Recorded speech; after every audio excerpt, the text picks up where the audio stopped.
What's up, guys? Thank you again for joining me for bobK0T0R's Gaming News. Today, I bring you esports, Ratchet&Clank, Grand Theft Auto 5, and KOTOR turns 10 years old. Let's jump right in. Starting things off with esports, as you might have seen on Twitter and Facebook and all that, the big fighting game championships EVO 2013 took place this past weekend. And now the reason why I bring up EVO is some of the stories that might have taken place there that you didn't really hear about. For example, Nintendo wanting to not only shut down the Super Smash Bros. Melee stream from happening online, but the entire tournament in general. Now remember, this is the particular tournament, or the Smash Bros. Melee at least, that fans had raised just about $95,000 for charity, breast cancer charity, to get it into EVO. And now Nintendo wanted to shut it down. Similar to how they wanted to take the ad revenue for YouTube videos done by Let's Players. But that in particular has also seemed to slow down and die down. Nintendo seems to be letting those same Let's Players get their ad revenue again. Just like that, Nintendo also backed down on this. Now, it did take a lot of pushing from the creators of the EVO tournament, but still, it's very interesting to see how Nintendo's reacting these days to more of the online community. But hopefully in the future, Nintendo won't be as strict with their policies. And the second story from EVO, because you knew we weren't done yet, was Capcom announcing the Ultra Edition of Street Fighter 4. Now, this one will be having 5 brand new characters: Poison, Hugo, Elena, and Rolento, all from previous Street Fighter games, and the 5th character they left unannounced for now. And this game will also be having a bunch of balance changes based on fan feedback, so we're going to be seeing even more crazier action from EVO next year and other fighting game tournament streams online. Now, personally, I'm kind of surprised they decided to put out another version of Street Fighter 4, considering the new systems are on their way out, so I'd assume they'd be working on Street Fighter 5. Hell, for all we know, they are working on Street Fighter 5.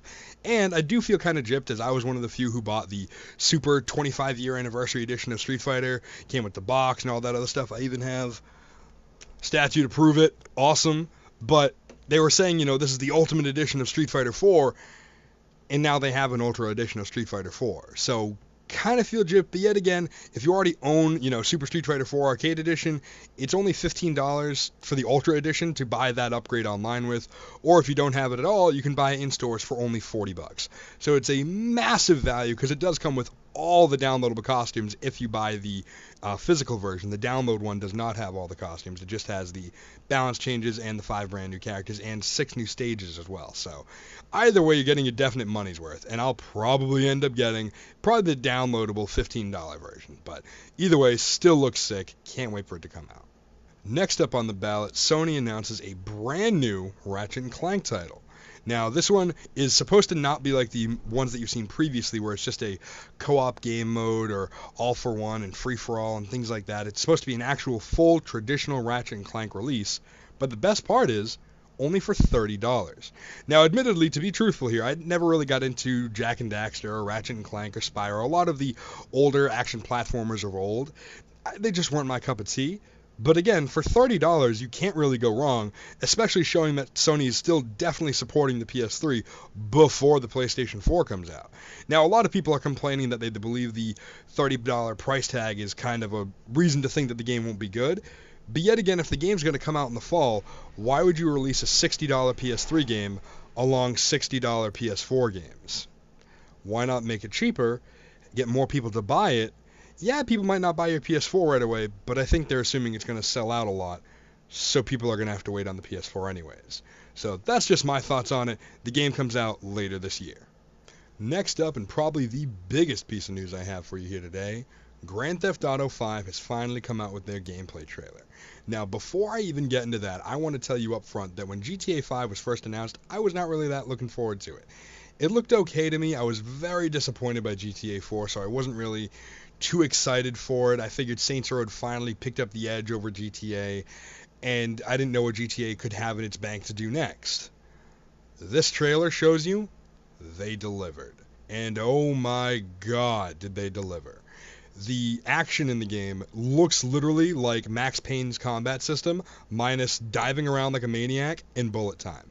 Now, don't get me wrong, I love diving around like a maniac and bullet time, but this doesn't have that. It's just the seamless, great-looking, great-feeling shooting combat from Max Payne.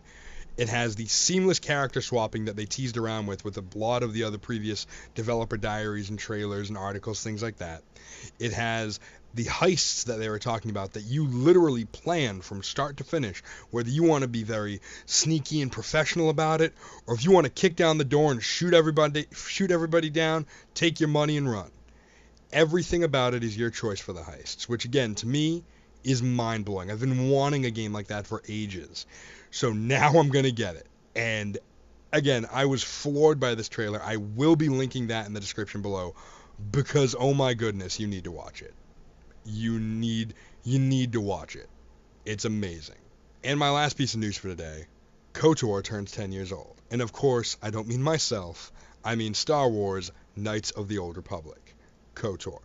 Now, this game came out 10 years ago yesterday, meaning I was 12 years old when this game came out.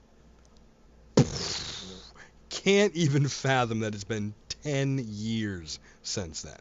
And even to this day, as you can tell by my channel's namesake, is one of, if not my absolute favorite game of all time. If you have a PC that can probably still run XP, you can probably still play this game. It's on Steam for about $7 right now, thanks to the Steam sale. So do yourself a favor, buy one of the greatest games to have ever been released, to grace mankind's history. And that's all the time I got for this episode, guys. Thank you so much for watching. I'll be catching you guys either sometime later this week or early next week. Have a great night.